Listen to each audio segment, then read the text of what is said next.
एक दो बार दोस्तों ने मौलवी गुलाम रसूल आलमपुरी सरकार गुजरे जिन्हें यूसुफ ज़ुलेखा किताब लिखी सरकार 41 साल की उम्र जो दुनिया तो वसाल पाई उन्होंने एक दो गल्लां अक्सर हमारे समेत काफ़ी लोग और मौलवी गुलाम रसूल आलमपुरी सरकार ने पांच जड़े टोटियां साहब ने करी मौलवी साहब ने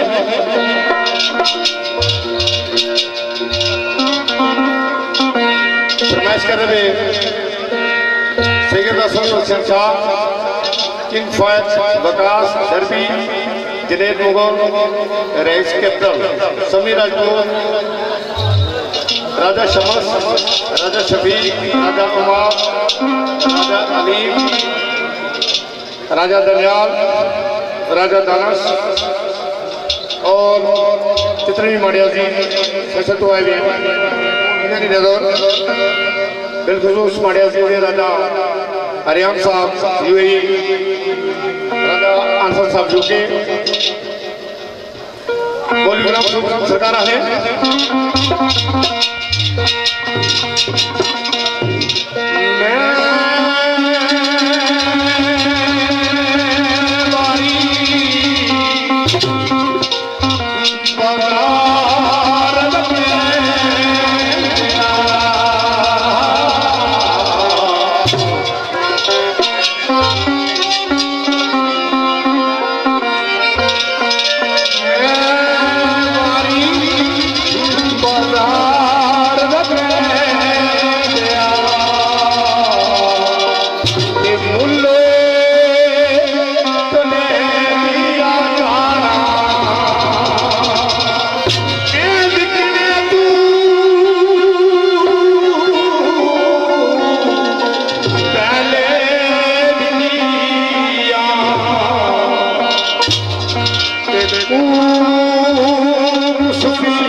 Yeah.